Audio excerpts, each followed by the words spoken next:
really for Prosocial Commons members. And so if you're not a Prosocial Commons members, then we certainly encourage you to join our community. So much is going on. And then I will also advertise next week's seminar, which will be at 6 o'clock.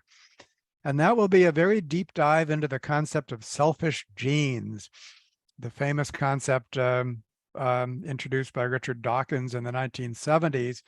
And I will be sharing the screen with Arvid Egren, who is a evolutionary biology who has written the most recent academic book on the gene's eye view of evolution.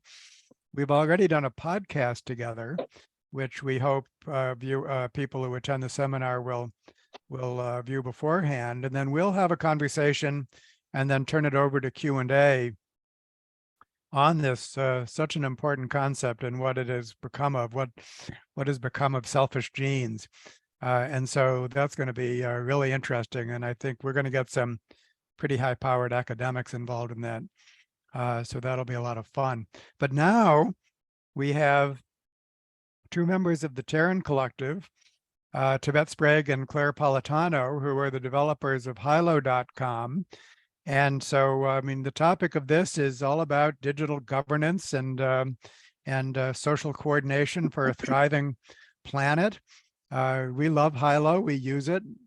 And so without further ado, let me turn it over to Clare and Tibet to have a presentation on this digital platform that they have created.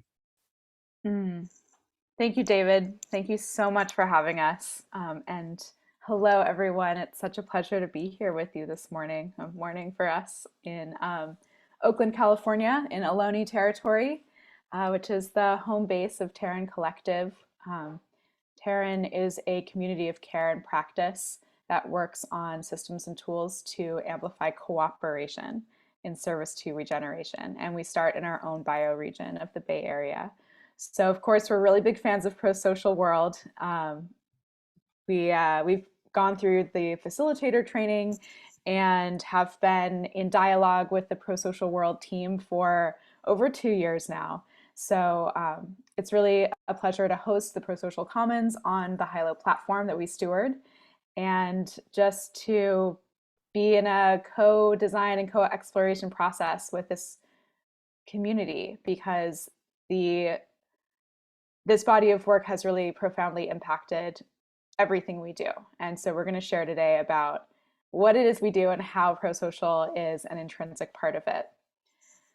So I'm going to share my screen. We have some slides today.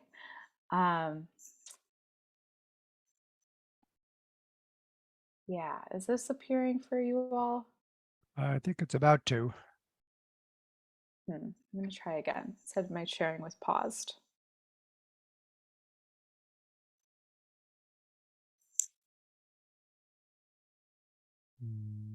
Not yet.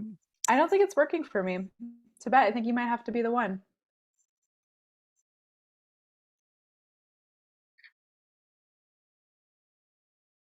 Okay, There we go. cool. There we go. Now we're in business. Okay, cool. You can just let me know when you want me to move slides. Totally. Yeah, just getting situated here. Okay, amazing. So Hylo is a platform for communities, and it is many things.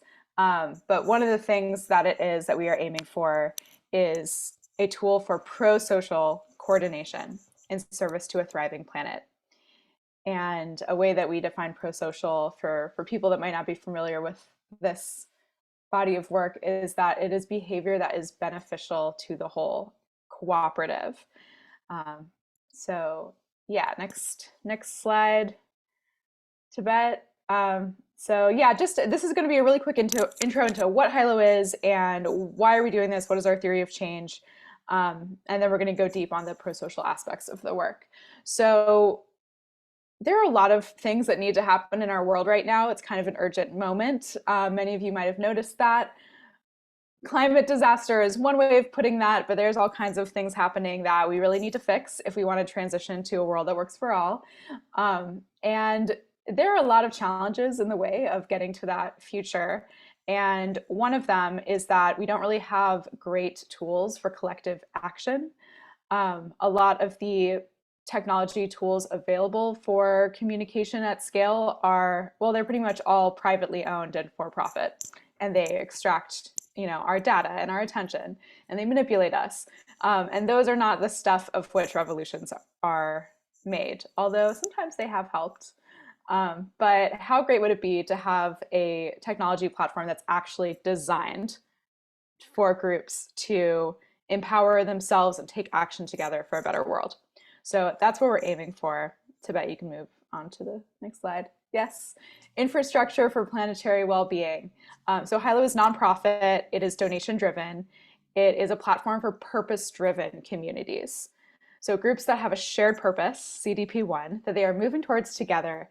And specifically, we hope that Hylo can unlock what we call a culture of stewardship, which is a culture where people feel empowered to take responsibility for the world around them and take the action needed to care for that world. Go ahead, Tibet. Okay, so here's kind of a really essential piece of this. Technology does not exist in a vacuum. Culture does not exist in a vacuum. We really see, like we have seen in our lives, we are lifelong technologists. Technology and culture evolve together. And technology comes from the culture that it is born out of, and it embeds that culture. And culture also dictates our ability to use tools. So what we see is the possibility of a virtuous feedback loop here, where there are new tools that are calibrated to do the things we want, like build trust, deepen relationships, make decisions together as a group, and coordinate. And by doing these things and using these tools, it is helping in parallel evolve a culture that is capable of using these tools, a culture that is more mutual, trustful, pro-social, participatory. And we can just keep going. Like in this, we have it as an infinity, like building and building together and getting to a point where we're able to take more and more action, and we're living in a world where people are used to taking action together and used to believing that they have power to make change in their communities. And that is the power that we want people to remember that they have when they use Hylo. Next slide, please. Okay, and so this is like the ultimate theory of change of Hylo, which is that trust and relationships, like one-to-one, real relationships, are what is needed to grow capacity for impactful action. So interactions can start out small, doing things like offering something to the group and having people receive it, or you can make a request to the group and someone can help you with that. These types of mutual support can build peer-to-peer accountability. And that is a way that trust can grow in a group. And that kind of trust is really necessary to then enter into much thornier things, like making decisions together, governing a shared resource, allocating money, like a budget, a shared budget. Those are all things that bring up all of our issues, all of our trauma. And in order to do that kind of complex coordination, we do have to have a field in the group that feels safe. We have to have relationships and we have to have trust. So we are deliberately trying to grow these things so that we are also growing a group's capacity to engage in complex coordination, in pro-social behavior. Go ahead, T. Cool. Yeah. So this is what Hylo is calibrated to do. I just mentioned a couple of the things: requests and offers. People can also share resources. They can find each other on the map, in the directory. They can partner on a project, go to an event. So all of these things are offered with the intention of feeding this loop of building trust, building relationship, and nurturing a group's capacity to engage in collective action. Next slide. Yeah, and I think this is over to you, Tibet. And you're on mute. Thank you, Claire. I'm also going to pull up my notes here on the side. So yeah, just a little bit more about what Hylo is now. What Claire was just talking about is kind of what already exists. We already have the foundations of a good group collaboration tool already built, and many of you are using it in the prosocial context. And so you can see, we have our rich user profiles and topics and projects and our web, Android, and iOS apps, all these things in the background. And then a few really unique aspects that we've already built. This holonic architecture, we call it, which is how groups can be related to each other in kind of an infinitely nested graph of group relationships. And this actually relates, I'll talk a little bit more about it later, to CVP 8, how groups interact with each other and have relationships with each other. And this is a really unique aspect of Hylo, and we think it's really important to not be creating more groups in silos. Yes, we need to have groups that are doing their work internally and doing their own thing, but then also it's so much more powerful if they can connect to other organizations, other communities, networks, alliances, so on. And so we have this ability to kind of infinitely nest groups in different relationships with each other. You can also cross-post groups to multiple groups at the same time, cross-post content to multiple groups at the same time. Again, creating the kind of bridges between groups. And we have this place-based aspect that we're really passionate about, which I'll touch on again more, but we already have a geographic map where you can find people and projects and asks and offers and events.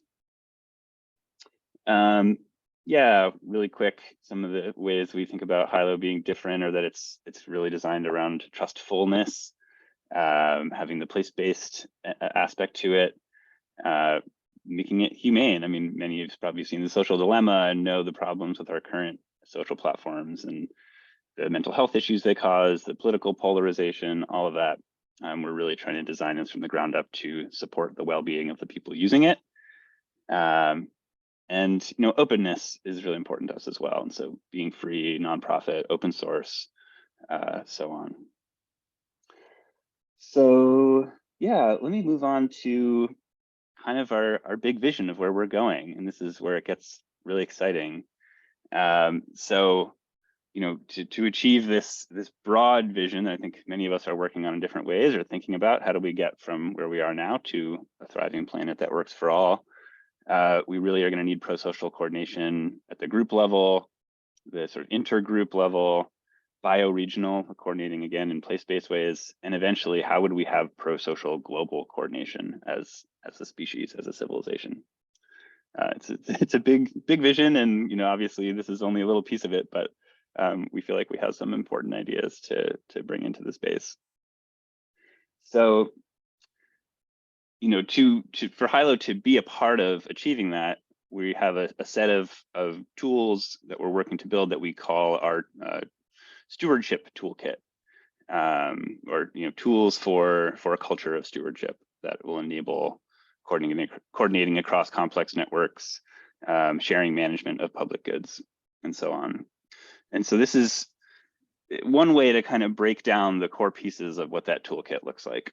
And Prosocial is really at the center of it, and encompasses a lot of this, and I'll weave in a lot of the different prosocial pieces as I talk about these different feature sets. And building on top of kind of the culture piece that we're going to build, tools for governance. I'll touch on this idea of a trust graph, and then the place-based stuff. But I really want to focus on prosocial here mainly today. And just to also name that we've been on our own kind of internal journey with Prosocial for a few years. I ran into Paul Atkins on a Presencing Institute call and found out about the book and read the book. And we've all of our team has gone through the training to become prosocial facilitators, and we use it in our work. We use the ACT matrix all the time. We think about the core design principles and both internally and how we're developing our own internal capacity as an organization, and in how we work with our partners. So it's very core to everything we're doing. And it's also core to what we're building. And so I want to talk a bit about kind of our ideas for where we can go with prosocial features. And so I'm actually going to go through each core design principle and talk about some of our ideas. And this is where we work in this relationship-centered way with our partners. And so we're really excited for all of you to participate and contribute in figuring out how do we create the prosocial network or a prosocial network in a really deep way. So let's think about CDP1, shared purpose and identity. Imagine that you create a group on Hylo, and we make it really easy in the process of creating a group to kind of define and display the group's purpose, its values, its core agreements. And if that isn't already defined, even sort of education and tools that guide a group through a process of defining it. And so that could include embedding tools like Miro to do a matrix, and it could include just educational materials, connection to facilitators. I'll talk more about that as well, because all of this technology can be helpful, but we also think there has to be a human touch throughout. And so we want to really weave both the tech tools along with human support in all of this stuff. So there could be this wizard that's guiding groups through defining their shared purpose and identity. When someone joins a group, we can ask them to share their connection and relationship to the group's purpose with everyone. When content is moderated, people can say, like, which group agreement does this violate? There's lots of ways that we keep reinforcing the identity and shared purpose of the group. Moving on to CDP2. So this is a equitable distribution of contribution and benefits. This is a bit of a longer term thing. This is not something we're going to be working on in the short term, although pieces of it we will be. There's a lot to think about here in terms of how track contribution. But there's some very simple things we can do, having kind of badges to track contributions to a group. We are going to enable money to flow across the platform in the not too distant future for crowdfunding projects and groups, having membership fees for courses or for certain groups. Things like participatory budgeting could go a long way towards this, and we actually have thought a fair amount about this and would love to integrate tools like Co-Budget, if you've heard of that, or Othello. And again, I also want to be clear that we're not saying we have to build all of this. A lot of these tools exist, and we really would love to integrate with existing tools for a lot of this. And just, but having all of the pieces in place in this toolkit to be a really pro-social group, I think is something that would be super powerful. Moving on to CDP3, this is an area we're really excited about, building collective governance tools. We are really excited about a model called sociocracy that many of you have probably heard of. I know the pro-social folks have talked a lot with Ted Rao and some of the sociocracy people. We've heard the word pro-sociocracy passed around before. And so, at its simplest, it's like defining circles within a group that have really defined aims and domains, again, kind of a shared purpose and identity, and then giving tools for making decisions in a consent-based model where you're gathering input, you're making proposals, you're iterating on those proposals. So yeah, building in basic tools for proposals and voting in different ways, polls, that's all coming soon. And again, we're exploring integrating with existing tools like Lumio and Othello. One area that we're particularly excited about implementing at least a piece of soon is the ability to define many different roles within the group. Some of them can be just a title, but some of them could also have different powers, like moderators that could, the ones that can decide which content stays in a group or not. And so having the ability to elect moderators collectively within a group would be incredibly powerful. And we have some interesting ideas about how to do that using this idea of a trust graph where you're kind of measuring and making visible who trusts who to do different things, like to moderate the group content. So that's an area that needs a lot more research. A lot of this needs a lot more research, but we're I think well on the way to figuring some of this out with the help of folks like David Sloan Wilson. Moving on to transparency, visibility, accountability. The trust graph is part of that, having the ability to do elections. We also are thinking a lot about content moderation and This is a big topic right now with Musk's Twitter making it front and center.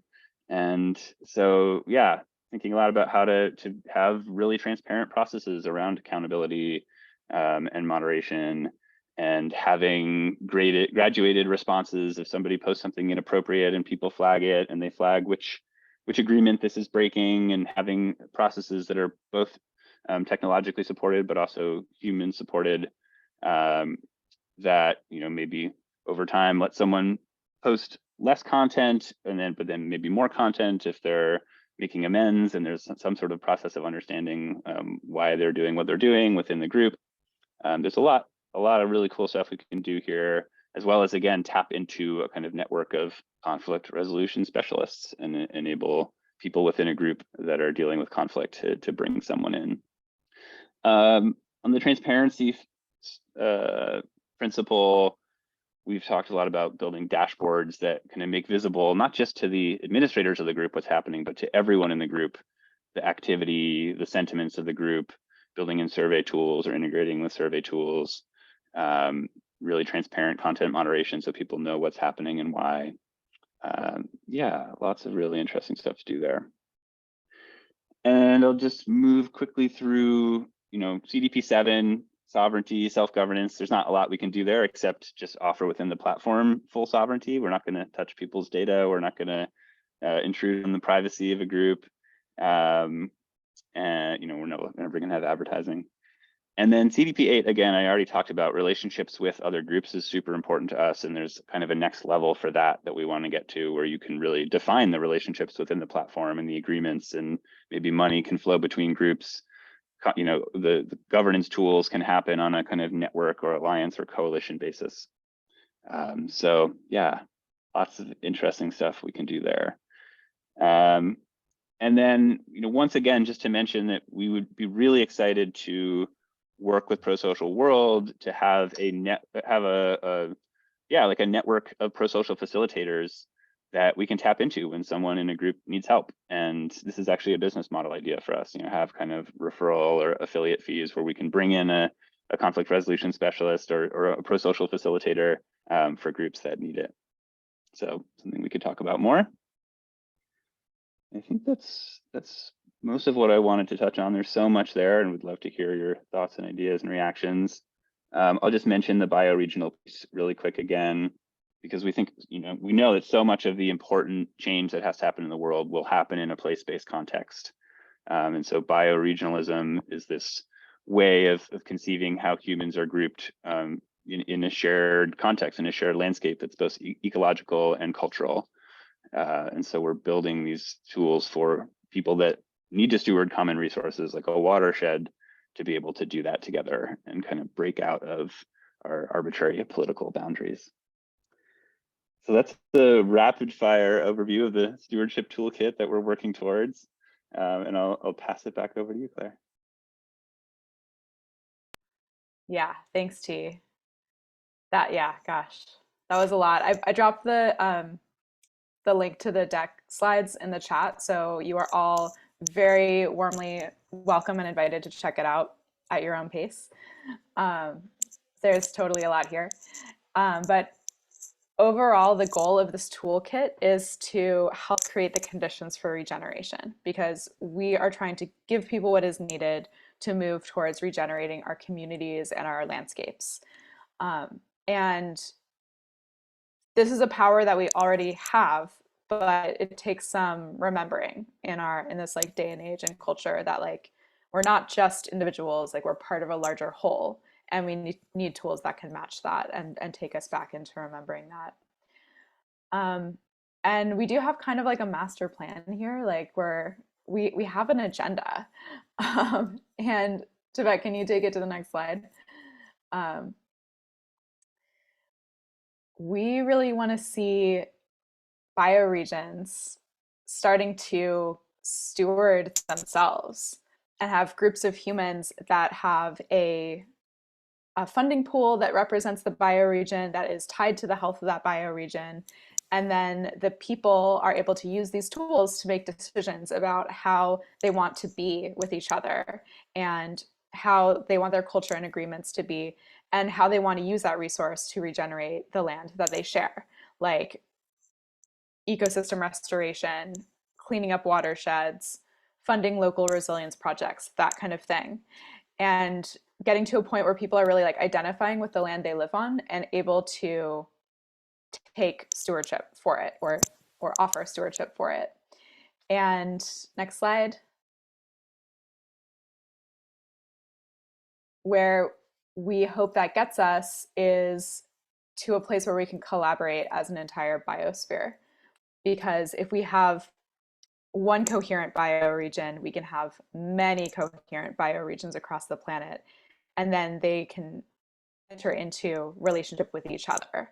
And that is our vision for how we get to planetary regeneration. Yeah. And so, right, just another example of like the idea of how polycentric governance gets us towards a larger vision. Yeah, so I'll say a few words about how we build Hylo, because the how of it is really, really important to us. The way that software is built really has a huge impact on what it is and the values that embed it. Can you take me to the slide on relationship?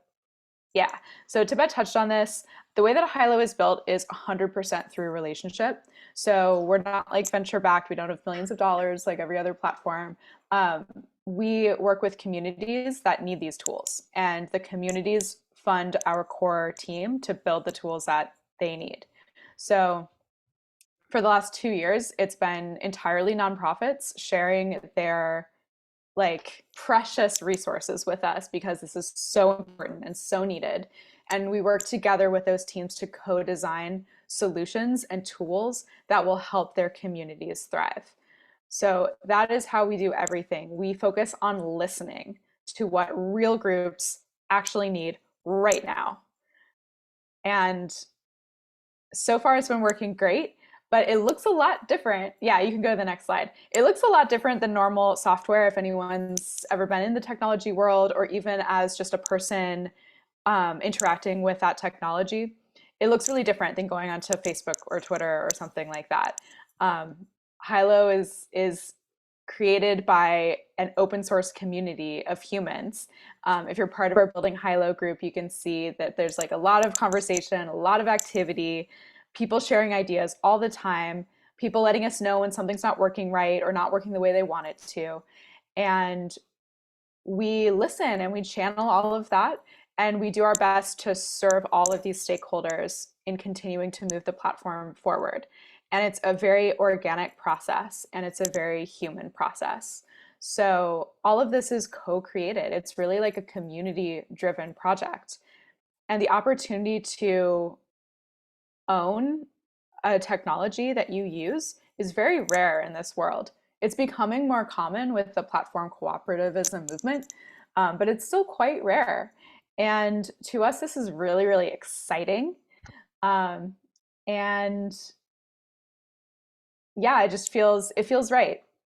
But what it also means is that things move a little more slowly than like a VC-backed platform on a rocket ship to the moon. And it's just kind of a journey. And sometimes things don't work perfectly, but that's also true when you're on Facebook. But we fix things and solve things and iterate and move forward together as a community, which is a really, really cool way to create a software tool that is for communities and by communities. Yeah, and Hylo isn't just Hylo. We are part of this ecosystem that created everything that has come out in the last few years since we started stewarding this platform. So we've worked really closely with a number of amazing groups. The ones on the slide are just some of them. And we're doing a little co-development right now with Prosocial World, which is really exciting. But all of these awesome groups doing the work of regeneration today, and they are shaping what Hylo is, and we are serving them, and we are doing it together. And so there's like a million different community platforms out there, and that's great. And they all have identified a deep truth. And so what I think is really special about Hylo is that we are this community that has created it. And Prosocial is a part of that. Yeah, I think the last thing I wanted to share is on this slide, which is that we're also really involved in a drive towards interoperability between platforms. And Tibet is one of the stewards of a group called the Collaborative Technology Alliance. And the goal here is to create relationship and collaboration between all of these different community platforms so that we're really serving the people and the stewards of these groups, and people can easily move their data around wherever they need it, whenever they need to, for whatever platform is right for them in that moment. And we believe we will succeed by out cooperating big tech here. Like, we can create an entire ecosystem of platforms that is really in service to the people, that really honors sovereignty for members' data and just makes things easy to use. Yeah, because we're not going to achieve any of this if we're all just in silos. We have to be connected to other groups. No single group is going to change the world and create a just transition all in this one little group in one little silo. We have to be connected to other groups and learning how to work with them. So we're really putting a lot of energy into that purpose as well. Yeah, and lastly, I'll just say that there's so much space for everyone to get involved, because this is a community effort, and there's so much that we so much space for our community members to support this effort. People that want to help build this, that have ideas about it, you are invited. We will drop the link to Building Hylo in the chat, and you're all invited. If you have a network of humans that need great tools, you can bring them onto Hylo. We'll help you. It'll be awesome. And of course, we're always seeking resources from aligned partners to take this work further and to co-design more of these tools together.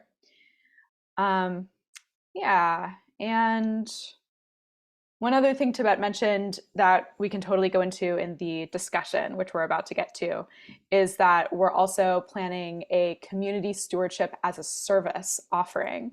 And we're really excited to recruit prosocial facilitators to be some of those community stewards. So there are ample ways to engage here, and yeah, we're really excited to deepen our relationship with this group and be in dialogue with all of you. Okay. Yeah.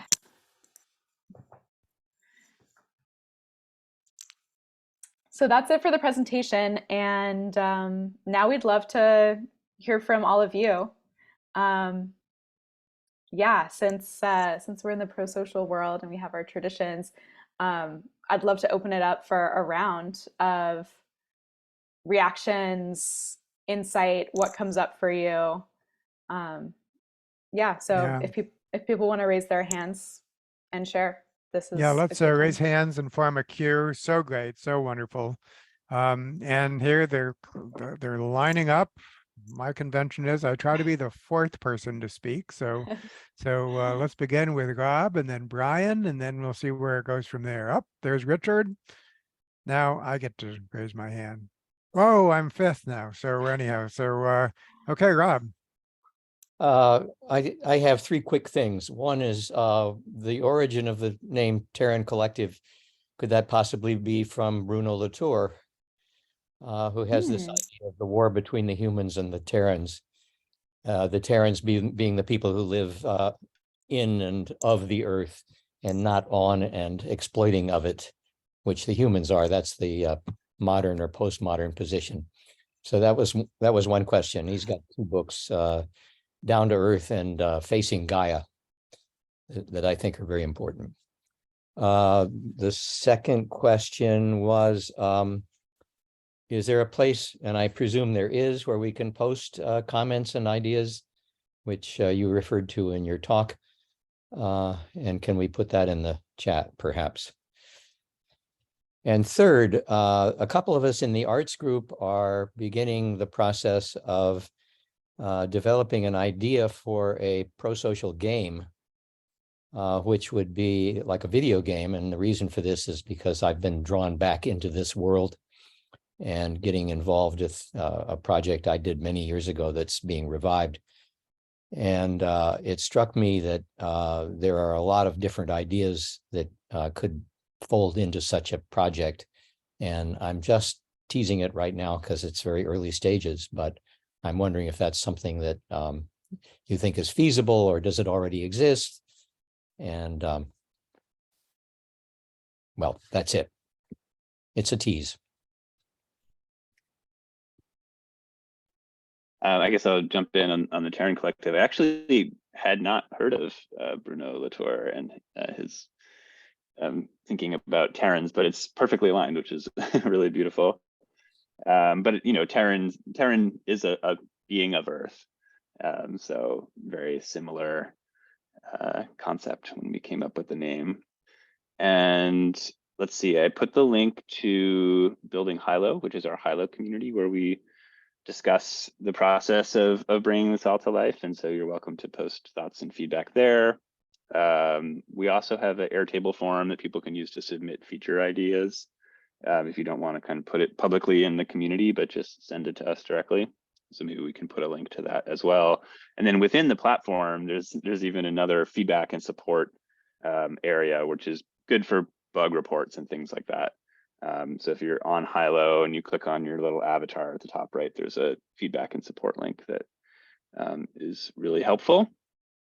And then the last piece about making a prosocial game, I mean, I think that's a great idea. Maybe I missed if there was like a specific question for us in that, how it relates to Hylo, but love the idea and would love to play a prosocial game. I'll Roger, do you talk wanna- to you directly about it. Cool. Okay, great. Okay, Brian. Yeah,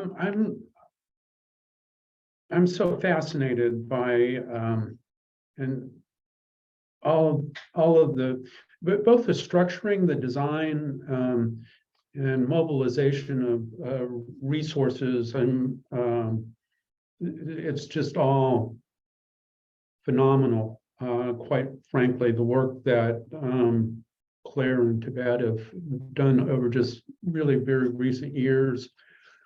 Here's where I find myself in the mix, and had just recently made contact with a group that I've described as being young, sophisticated, very alternative and unique. They're primarily working with mighty networks. They had subsequently invited me to begin working, collaborating, and it's really collating resources and on just a really broad level and scale. My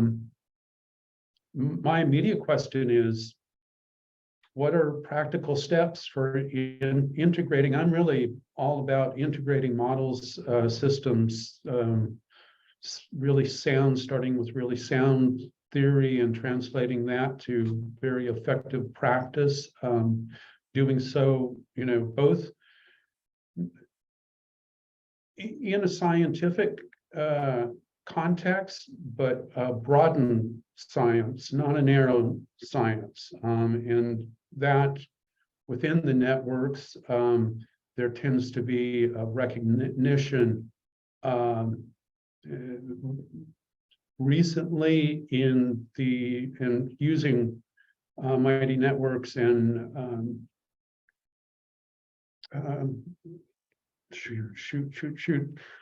Jeremy Lent's work,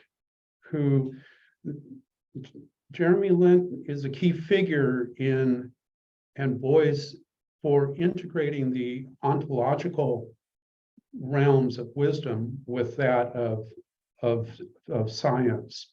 And that seems to me just a central major component. So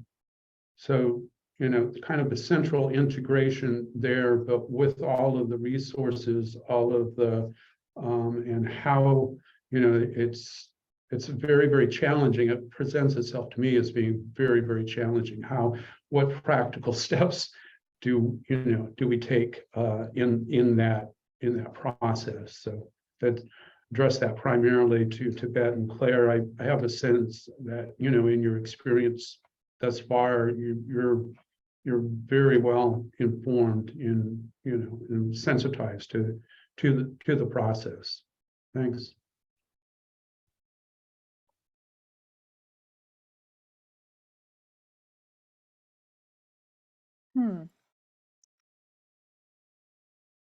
I'm not sure I completely understand your question, to be honest. There's a lot for me to comment on there, but I want to make sure I do comment on the right thing. Would you be willing to rephrase that for me, please? I just met with one of the principals of the young woman. They're just give me such a strong impression of being so well organized, so focused, and really unified in terms of, and so she was like, I have a pretty strong background, really over an extended time, almost 10 years at this point, and she was like, so I'm just offering you these resources, and it was kind of, from her perspective, like a no-brainer. And she was saying, so are you saying no, you aren't interested? And I was like, no, I'm not saying that. What I'm saying is, in the length of time I've been doing this, I have the distinct sense I don't have adequate information that so I'm not really saying yes or no, in part because I have the sense of not having the information that I need to make an informed choice or decision. And so, I mean, I've initiated here in Southwest Virginia an eco-region project, and it's modeled somewhat along the lines of Joe Brewer's project in Barichara, Colombia. I continue to stay pretty close to Joe's work, and they're doing some wonderful things in terms of bioregionalism and along the lines of collaboration and open source resources. We need to move along with our questioning. So I might ask to focus on, for example, Mighty Networks, a comparison. We are working with Jeremy Lent and Joe Brewer, and they are on Mighty Networks. And it's an interesting comparison as to the two. Maybe you could focus on that. Okay, happy to focus on that, yes. So Mighty Networks is awesome. It works really well. It's a great platform. I'm a member of the Earth Regenerators group there and a few others, and it works well. The Mighty Networks is probably like the closest comparison or closest analog to Hylo that is from the world of like huge venture capital investment for like a big payoff for the investors. They have $160 million invested in them. And it is designed to be a place for like a brand or a author or business to speak directly to like a group of people, like a specific audience, and do like community-based marketing. So it is designed for businesses, and it is designed for people to make money from their community. But it's useful for any kind of group. And so groups are using it quite well. And it's pretty functional because with $160 million, you can hire a lot of engineers and you can make things like pretty polished. So yeah, I mean, Mighty is great. And it just isn't really the same. The goals are just not the same as Hylo. So it's not built for collaboration across groups. It is a silo for a group. And we have a number of groups in our ecosystem that are unsatisfied with their experience on Mighty because of that. So we have a big partner that's going to be announcing their transition to Hylo in January. And for them, like Mighty doesn't allow you to create a group architecture that's very complex at all. So it just wasn't matching how they operate in real life. And then they didn't want to be, even within their own network, they didn't want to be like a silo and not able to connect with other groups. And you just can't do that on Mighty because Mighty is designed for silos. So that's one reason. And then another reason that people choose Hylo over Mighty is that like they want to participate in shaping a platform that matches our values and gets us towards a thriving world. And like another like an author that is really well known in this community that I won't name was he ended up choosing Mighty when we were in conversation with him about this a couple years ago, and he had like all these cool ideas for what to do on Mighty, and he like wrote to them and was like, hey, I have ideas for you guys, and it was like crickets, because companies like that don't care about you. They're not going to take your ideas and like co-create it with you. So it's just kind of like a different vibe and a different experience and a different animal entirely, really. And I don't begrudge anyone choosing to use Mighty because it is functional. But are they going to give you tools for collective governance, for participatory finance, for place-based organizing? No, because that's just not part of the business model. Maybe you could just say a little bit about if a group does want to migrate from Mighty to Hylo, how would that go? Is there any way to transfer material or anything like that, or do you just have to kind of a clean break from one and to start using the other? No, not entirely. Tibet, do you want to talk about our bulk importing options? We do have the ability to import posts. We haven't designed it specifically for Mighty Networks. It's more generic, so you'd have to do some work. But this is something we care a lot about, and we're working on our APIs a lot right now. And we already have some cool API integrations and are getting ready to release more publicly available ones that could be integrated with Zapier, for example, which opens up a whole world of integration possibility. So something we're thinking about, so that there's the tech piece, and there's more work to do there, but we have some of the pieces in place. And then, of course, there's more of the social piece, and it's really just so important to have people that are stewarding the community, that are guiding the transition, and figuring out how to set up Hylo as best as possible to bring people in and keep the energy moving there. And so we're working a lot on kind of programs around community stewardship, actually with this big partner specifically. Yeah, I think it's so much of that is just about, again, the human touch and how people contribute and participate in keeping the energy alive on a new platform, because that's really what will have a group succeed in a digital platform or not. Yeah, great. Thank you so much. Richard. Yeah, thank you so much for the presentation. Yeah, I just wanted to share my own sort of interacting with Hylo, and I have a very old iPhone 6S that I keep hold of because I don't want to keep getting a new phone, and being able to reach out to people and get them to tweak Hylo just so that I can see stuff on my phone better. So yeah, that feedback works. But yeah, just overall, I love hearing what's behind the purpose of Hylo. Kind of heard bits about it before, but just hearing that fully from you, that just excites me even more, and just makes me want to connect with the platform even more. So yeah, I love what you're doing. I love all the possibilities there are, and I love that Prosocial is at the heart of what you're doing. And I love that bioregioning is at the heart of it as well. I'm in the UK bioregional community practice as well as Prosocial, and we're trying to grow that network within the UK. And yeah, so I'm definitely going to be speaking to people here about Hylo and keep spreading the word. So thank you.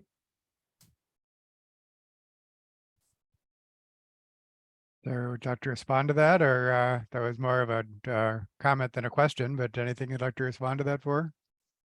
Oh, just thank you. Nice to meet you.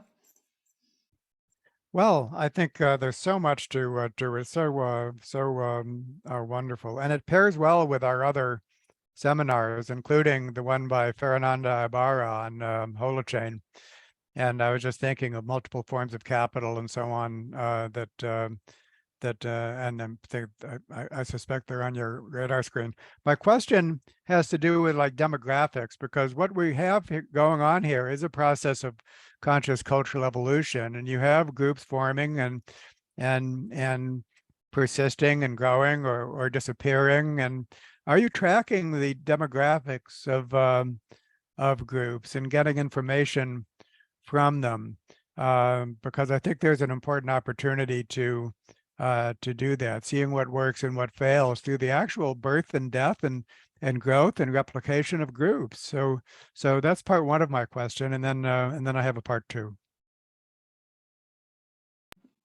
Yeah, that's a great question. I have a reaction, and I bet Tibet does too. Yeah, there's a wealth of information to be gained from seeing what groups do.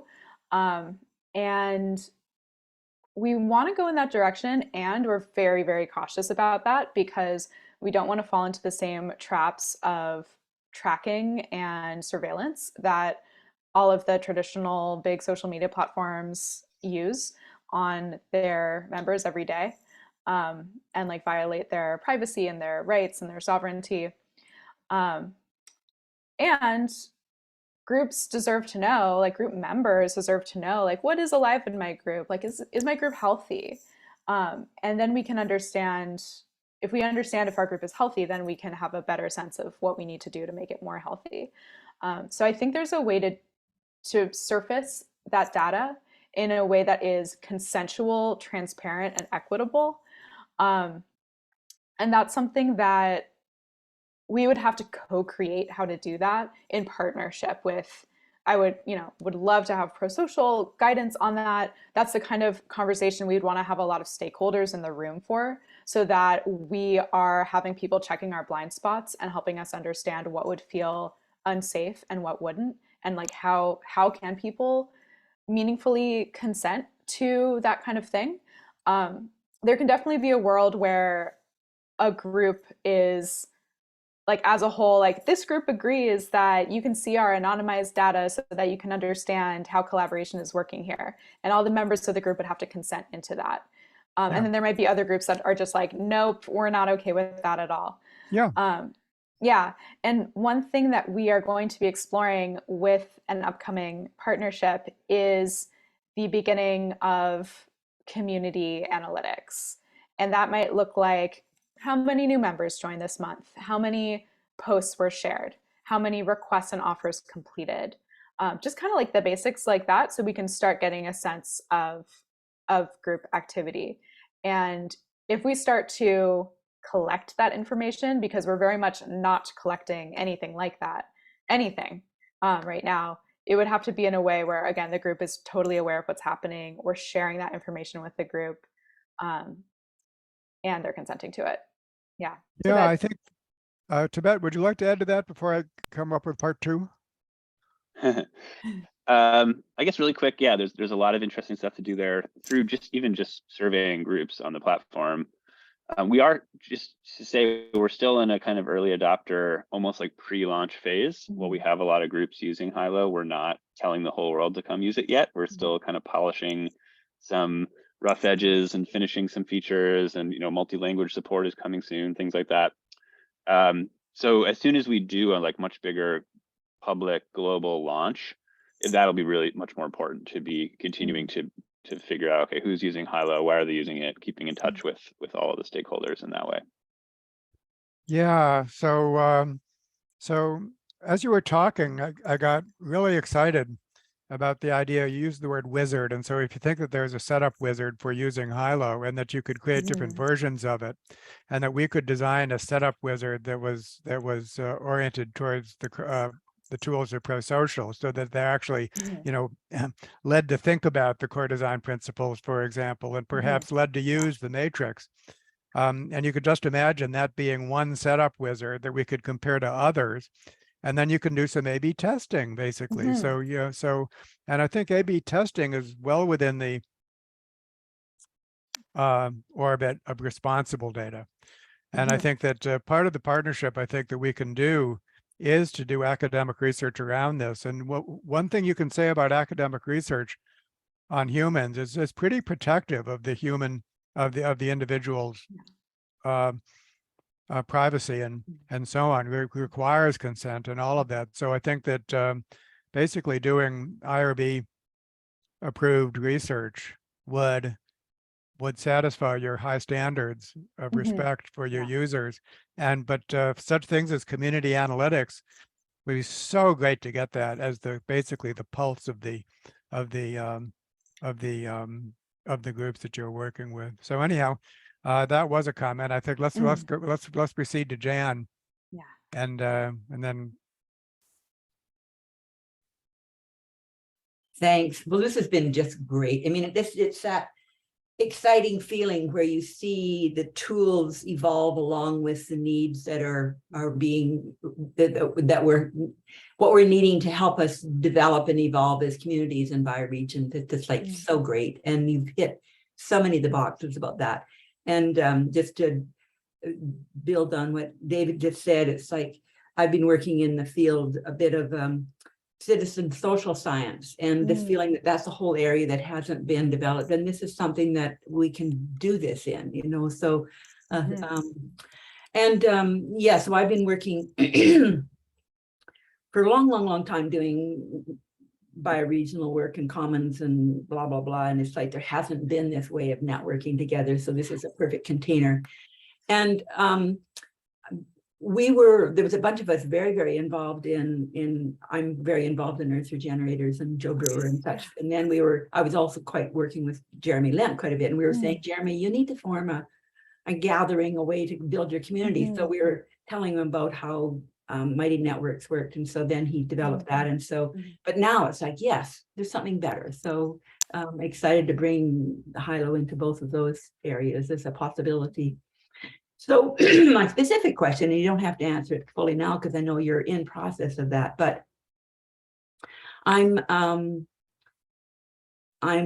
probably going to be activating a bioregion group, and it's like, yes, we need a way of gathering people. And so a lot of them will be, you know, quite sophisticated with certain, you know, basics of Twitter and emails and whatever. But this, like for people that are somewhat unsophisticated, and we're kind of gathering some of the beginning steps and the costs of that. Like, it's like, okay, how do we kind of get going? And knowing you'll probably have a whole bunch of material about that as you get more to launch, but is there a quick sense of like, yeah, how would like a kind of a newbie group of people that are just stumbling around start? Yeah, totally. I'm pulling up our docs right now because we have a lot of information with how to use everything on Hylo, how to use it as a group member or a moderator, and a lot of advice for onboarding your group. So I'm gonna drop that in the chat right now. So that's a great place to start. Yeah, and for onboarding a place-based group, I mean, that's so exciting. Yeah, there are special features for that in particular. Definitely recommend using the map. And as a leader of the group, you can create an outline of like the general geographic territory of your group. And then if you encourage your members to definitely put a location on their personal profile and put a location on anything they post, then it will all show up on the map. And that is so helpful, because then people can just see like what's going on around me. And for place-based groups, like, meet up in person, you know, like definitely, like the digital tool is like an adjunct to that, or like a prosthesis for that. Yeah, like nothing ever replaces the in-person. Yeah, but it just helps hold. Totally. Especially in a bioregion that's quite big. It's like, it's that, and then saying this is only to help hold the large, and we have to do the face-to-face. Yeah, exactly. I'm helping onboard a bioregional group called Salmon Nation that represents a really big area from Alaska to San Francisco Bay. So that's like a huge bioregion, and we're planning a bunch of in-person events because that's just essential. And then when we have the digital network and the in-person, then the digital network is just the place where the relationships continue to deepen and collaboration can happen in between those in-person connections. That's the way it should be. And Jan, I want to encourage you to join the Prosocial Commons, where we're taking place. You can see the relationship that we already have We're interested in all of these issues. We're in active communication with both Earth Regenerators and Jeremy Lent's Deep Transformation network. And so that's one way, I think, to do so. I think so. So I'd encourage you and anyone else to join the Prosocial Commons, to be part of the community that's really engaged with this. And that includes Michael, of course. Hello, great to see your presentation. Really enjoyed so much of what you're doing. Great stuff. And I thought whether enter in this conversation as a user or as a venturer, an entrepreneur seeking to a regenpreneur, shall we say. And to give an example, I've been prototyping a tool for collecting prosocial data and weaving it with other data sets so that people have better visibility into whether it's bioregions or whatever. Some of this stuff is in the public domain, other is the fruit of the activity on a platform, and other comes from other places. And so there's this question of where to house oneself, where to go live.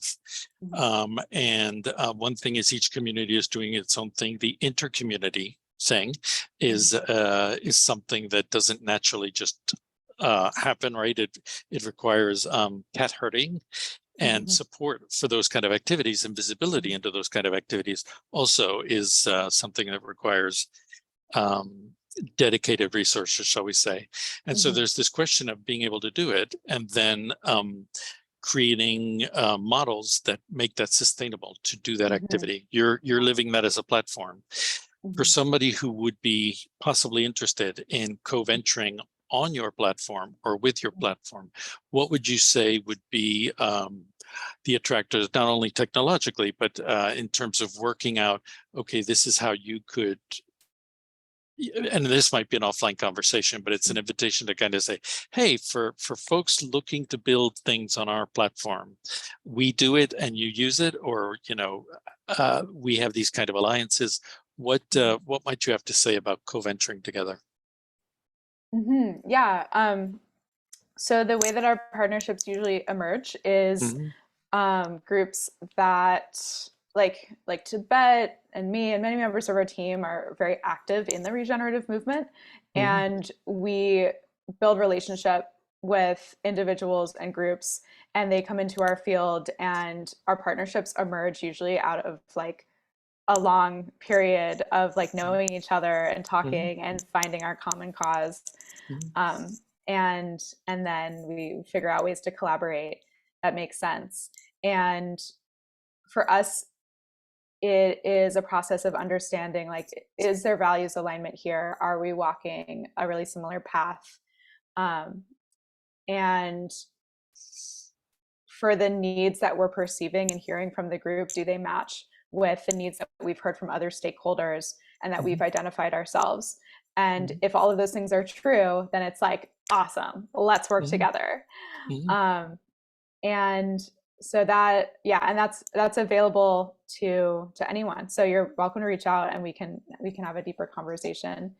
And as far as I also heard a question in there about the community stewardship aspect and like resourcing that element of creating groups. And that is like, you really touched on something critical there, because the tools, it's just the tools, like the tools are not everything.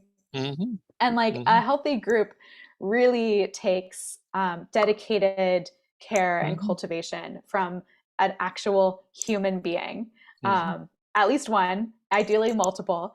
And those people need to show up regularly, host the space. You're hosting the dinner party, you're cooking the big pot of soup and offering it to your guests, you're like stoking the fire, introducing people, like all of that still has to happen in an online group. It doesn't just automatically happen because there's a digital tool.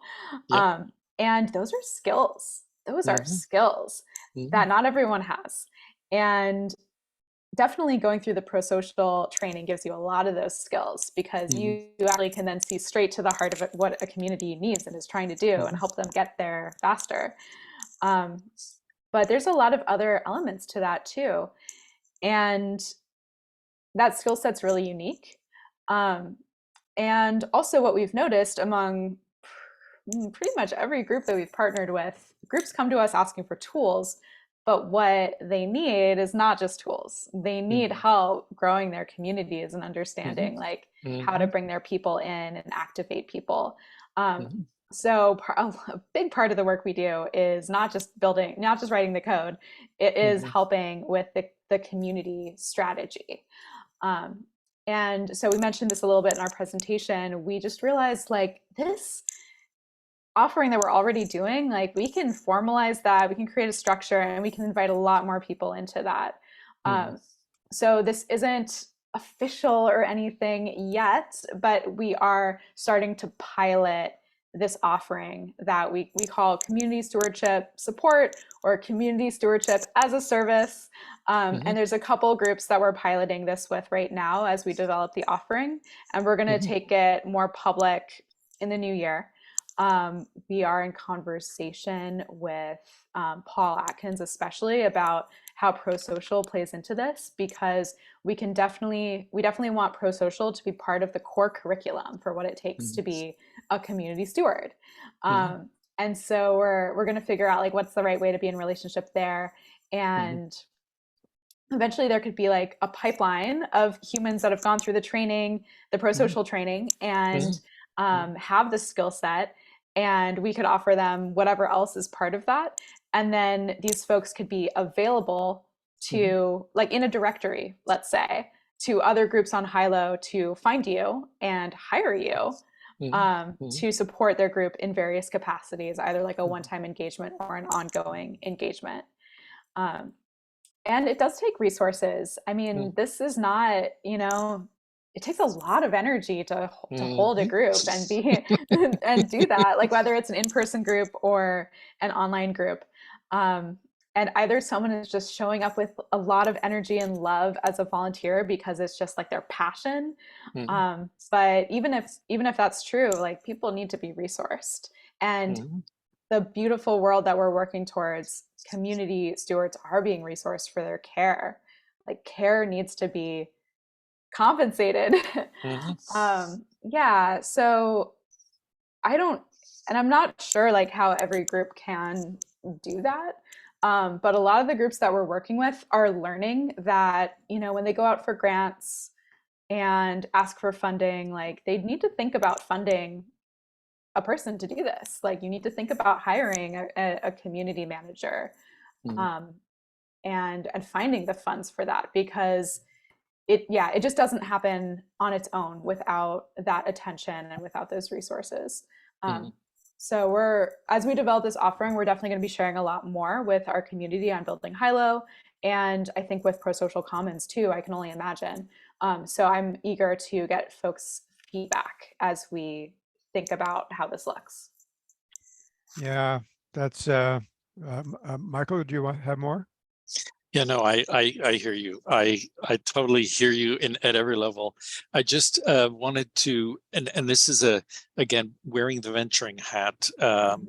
There's a kind of follow the money kind of question that can seem capitalistic, and it's about competence in implementation is what this is. So you mentioned co-budgeting as as a mechanism for tracking dollars. I didn't hear you mention tracking like impact out type cryptocurrency for non-monetized. Do you have that in your picture, or did I miss it? Or Yeah. So we don't talk about Web3 a lot because we're really committed to giving communities the tools they need right now. And a lot of Web3 infrastructure is very much still in process. But we are 100% committed to decentralization and distributed architectures and distributed power. Our closest friends in the Web3 world are the Holochain folks and the folks at Regen Network. And there's definitely like a medium-term future where Hylo is integrated with both of those systems and is supporting value flows that are non-monetary or are ecological. But yeah, that's going to take a little bit of time. to get there, but is for sure part of the vision. Yeah, that's so great. So I think that on the need for these spark plug individuals, and I put in a Norwegian word for it, which I find hard to pronounce, but it translates into fiery soul. And we all know about the need for fiery souls, but I think also the limitation of fiery souls. It's so often a group is fueled by a fiery soul until that fiery soul burns out or goes away. And I think it's part of CDP2 is to distribute that. And that can be done. I think part of the sociocratic method is, especially if you have an organization which results in subtasks, task groups, or so on and so forth, to distribute leadership so that every member of the group actually is the leader and becomes the fiery soul for that group. So there's all kinds of interesting things to explore about, in the first place, the need for structure, but in the second place, for that structure to be sustainable, both emotionally and in terms of social recognition, and not to rely on a single fiery soul. But I find myself thinking that there's two ways to implement the core design principles. One is by instruction. So basically, you instruct group members in the core design principles, and then they help you to implement it. But another way is by, you might say, by construction or by design, where you simply bake it into the platform. So that, and we've done this in some projects where we basically created social environments that implemented the core design principles, and people responded to that. We never said a word about them, but it was the world that they inhabited. And I sense that you're doing both, and both should be done. But I find myself wanting to cultivate kind of communities around each and every core design principle. What would it be to actually have some way to facilitate a conversation? How do we do decision making well?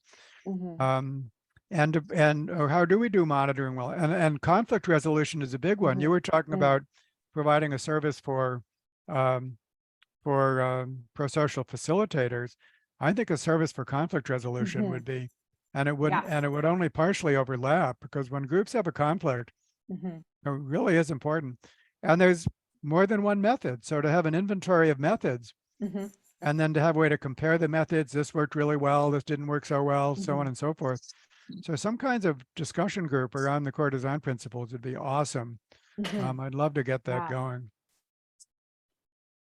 Yeah, absolutely. And conflict resolution and transformation is a really big theme for us as well. I think you're right. It's not quite the same thing as the community steward role. And also, if there's conflict in a community, I think it's way better to have a totally neutral party outside of the community to come in there. And one thing we know for sure is that conflict is going to happen, and it's okay. And it's a natural part of being human together. And conflict is relationship asking to deepen.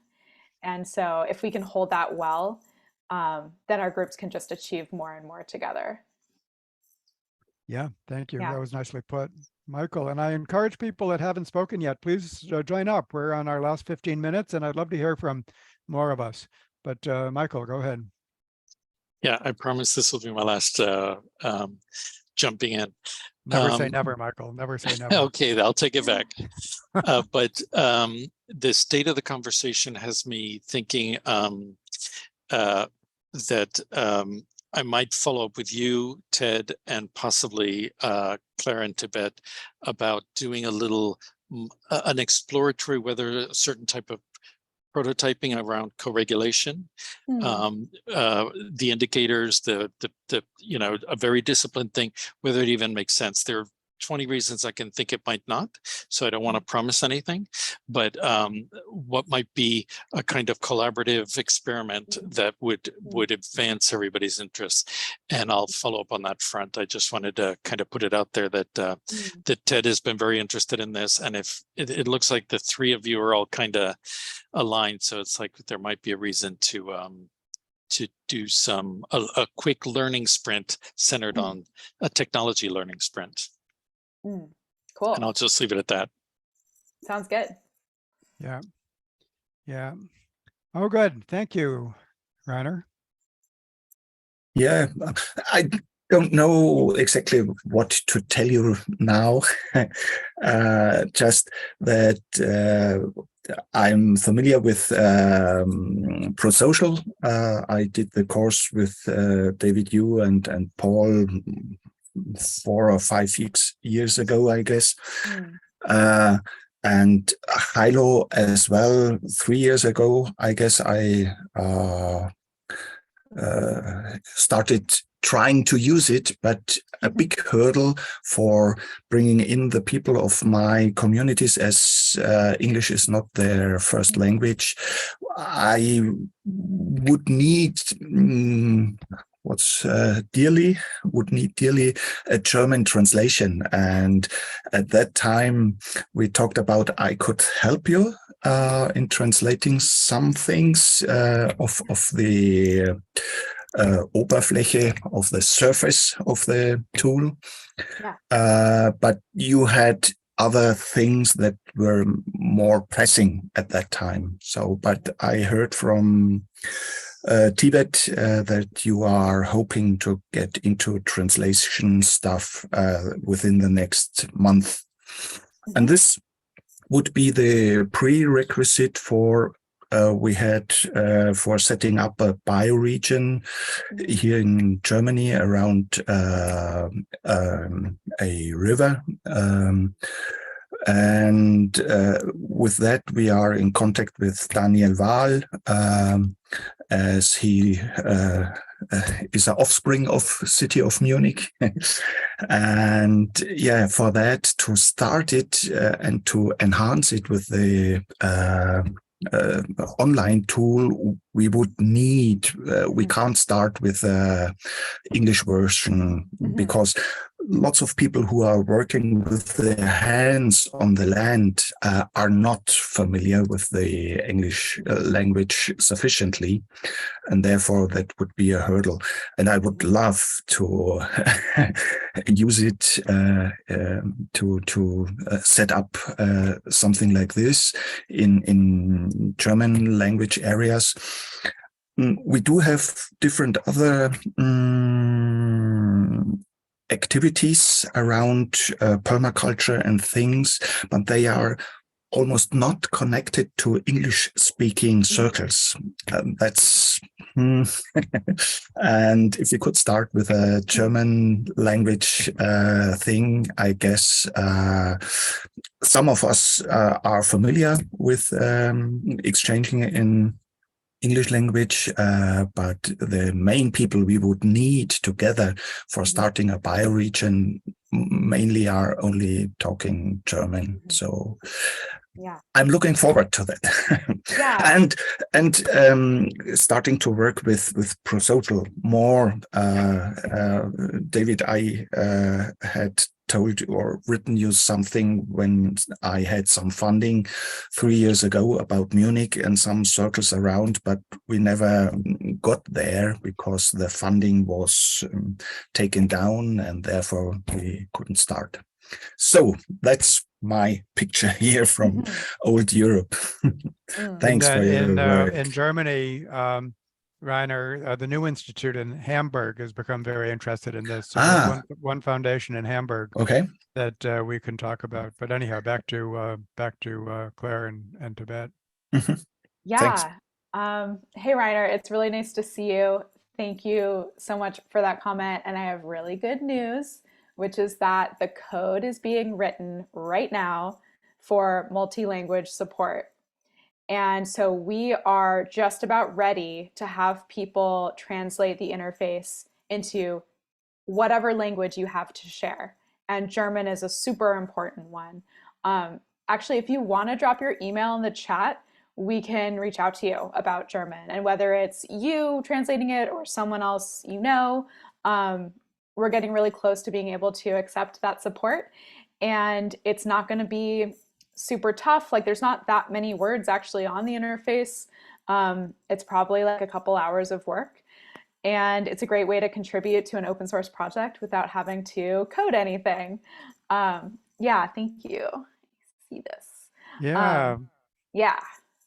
So to what extent, I guess we're finishing up here, and maybe I can ask some final questions. I'm always reminded of Wikipedia, and Wikipedia is such an amazing, amazing example of a volunteer effort that has I think it's a 30-to-1 ratio of volunteers to paid staff, and it works so darn well.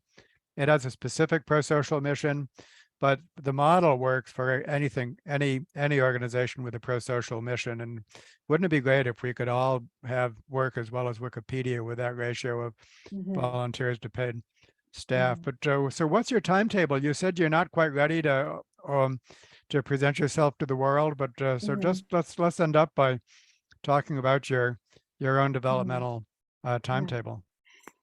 Yeah, that's a great question. It's definitely a mystery that we're sitting in, and it's going to depend on what collaborations emerge over the coming seasons.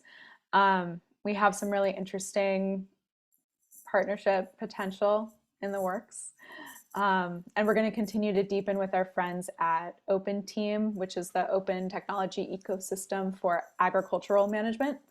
And yeah, there's just some like critical things we really want to have very solid before we do like a big marketing push to the world. I mean, anyone can join now and anyone can start their groups, and that's available right now. But I think some of the biggest things are we want to have the collective moderation tools really in place. Right now it's pretty standard moderation with like you can flag something and the moderator of a group can take action on it. That's very top down, and we really want moderation to be a collective activity based on the values and agreements within each individual group. Moderation is just like a huge challenge for any social platform. Once you open something up to the world and you promote it to the world, you're going to get all kinds of amazing humans and naughty people coming onto the platform and making mischief. And so we just want to be able to, we want to know that we can handle the mischief because our team is small. There's about 10 of us. And so if like 1 million people were on the platform posting silly things, that would become very challenging to deal with. So it has to be handled in a distributed way, and we have to make sure that our groups have the tools to do that. There's a number of other things that we want to be doing to set up for that. So in terms of timeline, we're hoping for sometime in 2023, but it'll probably be like later in 2023 at this point. Yeah. Brian said naughty is a very nice word that you use for them people. Yeah, I try to be charitable. You're being naughty. So, as you bring down democracy, yeah, very naughty. Yes, so, yes. Okay, well, let's just check out maybe a one-word checkout for the people that are remaining here. Gavin, what are your thoughts about this?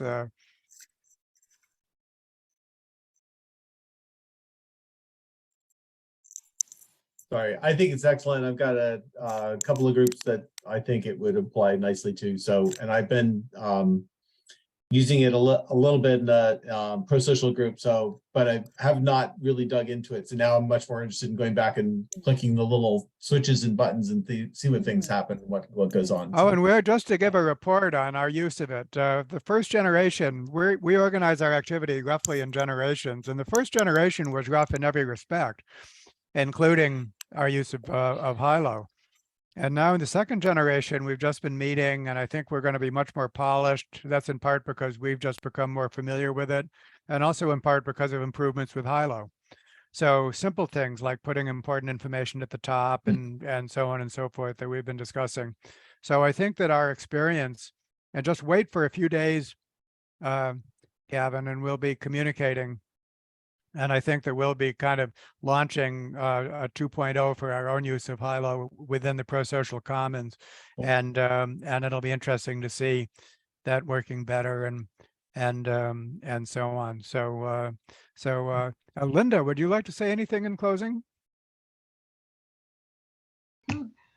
Yeah, thank you. This was really wonderful. I'm so glad the way things are coming together. Different groups that I'm in. Nobody mentioned ULab, but Otto Sharma's groups and the sociocracy and prosocial, all of these groups coming together. I think it's wonderful. Thank you. Yep. Yep. Thanks for mentioning ULab. Anna, how about you? Yeah, no, this is very thought-provoking, and I got a lot of ideas flowing. I reached out to you, Claire, because I'm interested in getting involved in building Hylo. I did join the group. So I think I am looking for an opportunity to really use the facilitator skill set that I've gained through attending Prosocial World cohorts. So yeah, I'm very excited. Yeah, it's so exciting. It's so gratifying to see this. So Darren, we haven't heard from you yet, I don't think. Are you there? Yeah, I'm just really intrigued. I'm in a few of the groups that were mentioned, like Earth Regenerators and Deep Transformation Network with Jeremy Lent.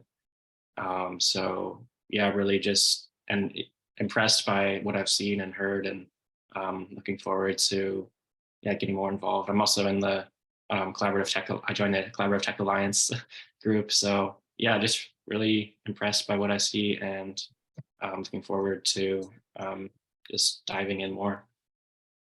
Well, this is so very helpful. I think that's everybody. So very helpful, and we're so lucky to be in the middle of this, and in such a productive way, in such a collaborative way. So that's great, and this continues. So thanks to everybody. Thanks to Clare and Tibet for sharing, and then that's awesome. It'll be interesting to see what comes next. Yeah, thanks for having us. So lovely to be here with all of you. All righty. Thank you Bye-bye. so much. Okay. Bye.